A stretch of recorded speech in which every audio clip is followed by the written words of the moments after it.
for, which is comparisons. Those can be literal or figurative, and it shows similarities or difference between two things, which is usually something that listeners know about, and then something else that listeners don't know anything about.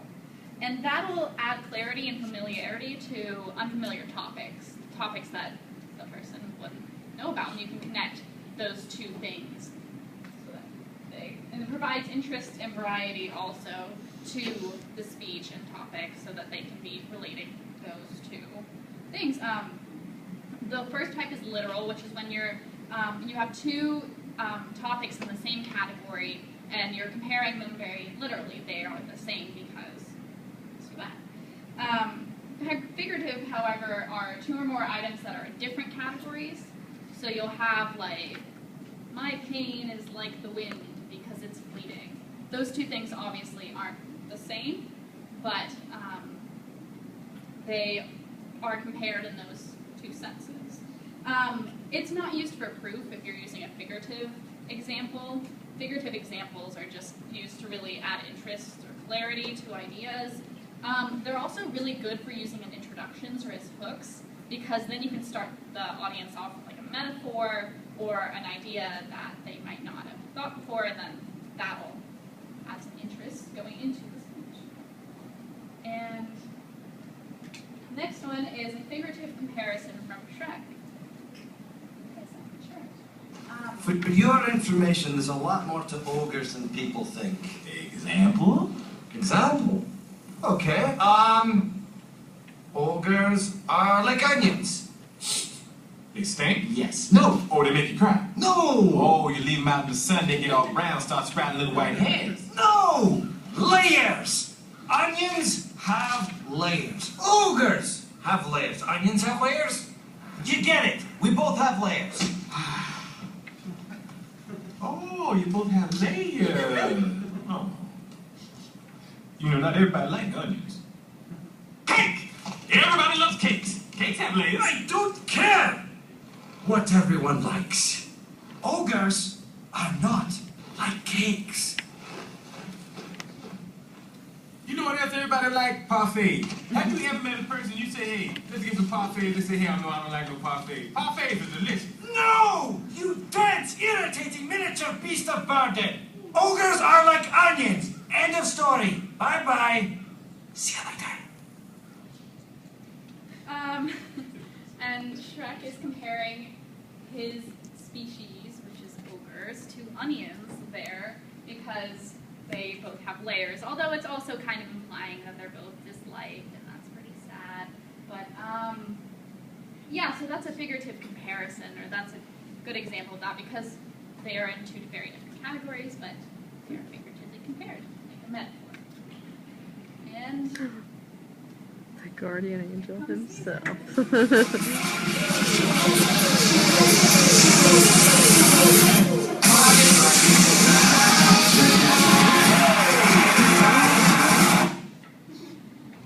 Expert opinion. I want to show you a little clip before I start. At an all-new South Park. Butters, people can't just go around beating up people who have diabetes. Now, whatever your problem is, you just think you know everything, don't you, Cat? Every little thing, you gotta shoot your mouth off like you're the freaking expert. Well, you don't know everything because your best friend is a kid who thinks the attack plane revolves around him, and he only cares about his image. South Park is all new this week on Comedy Central. Okay, first of all, what is an expert? An expert is a person who is specialized or has a high degree of knowledge in a certain topic or subject. Utilizing expert opinion on your speech is a great support. It can help you clear ideas or make a point valid in your speech. When you use expert opinion, you can paraphrase, or you can also quote the expert directly. When you paraphrase, make sure not to misreport or mislead the message of the expert.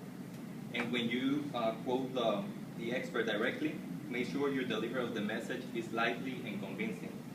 Also watch your tone of voice and avoid sounding bored and repetitive. There are some points that I would like to highlight when you're using expert opinion. First, it is important that you state the name of the expert.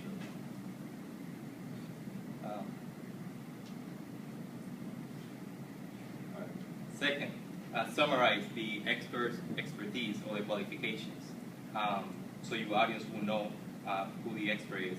However, this is not necessary if you know that your audience already know who the expert is. And the third point is cite.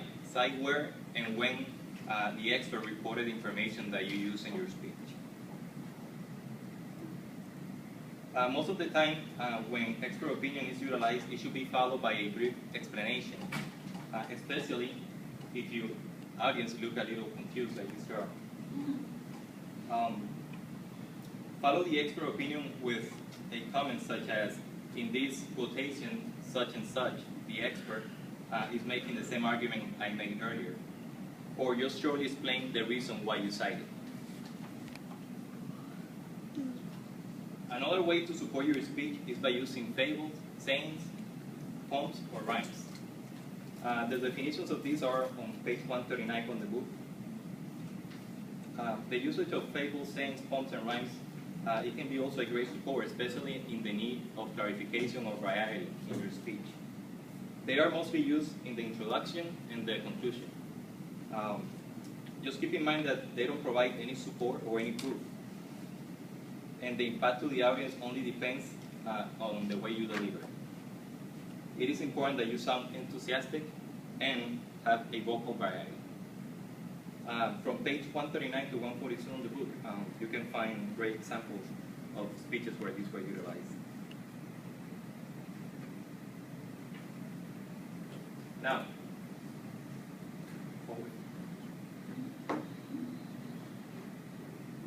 Forward. Keep going back. Forward. Oh. All right, demonstration. I believe demonstration during your speech is the best support that you can have. During your speech, you can use demonstration by using a person or an object to clarify or give an example of your point. When you do demonstration, make sure you are well prepared so the message to the audience can be well triggered. Let's watch a little clip.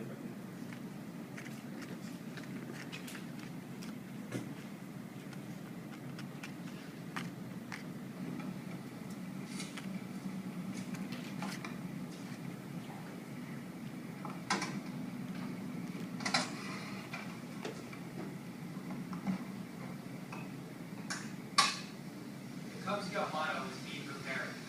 And that is a quote which should be taken quite literally, for it can save you from a lot of frustrations and problems.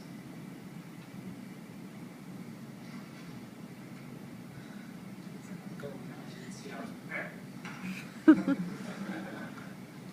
The purpose of my speech today is to inform you on how to assemble a first aid emergency supply kit which you can keep in your car. There are three main types of items which you will have in the kit. First is medical supplies. Second is food and related items. And third is tools and miscellaneous items. First and most important in putting together your emergency kit is our medical items. Now, sooner or later, you are going to need medical items. Like I think terrible. Now, whether it is a Band-Aid or a large trauma dressing, I guarantee you all eventually need one. Hopefully it will be the Band-Aids and not the large trauma dressing. One of the first items is tape. Now, surgical tape you're going to want mainly for your medical needs, but you can substitute other types of tape if you do not have surgical tape available. Now, Hold on, why don't you go ahead and take that out, just in case.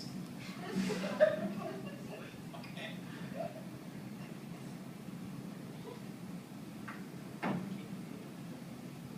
can I get water? Want to go ahead and take it outside? Yeah. I'll leave this 60. You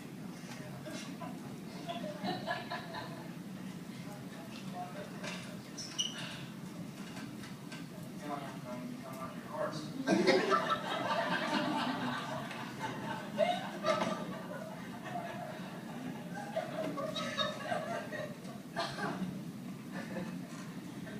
think you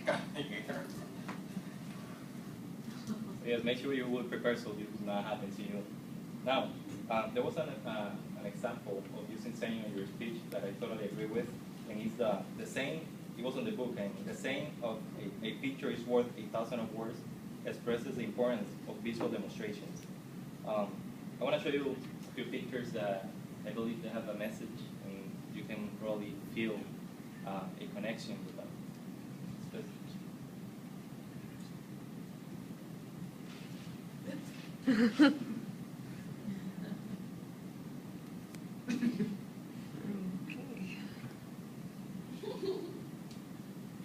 Thank you very much.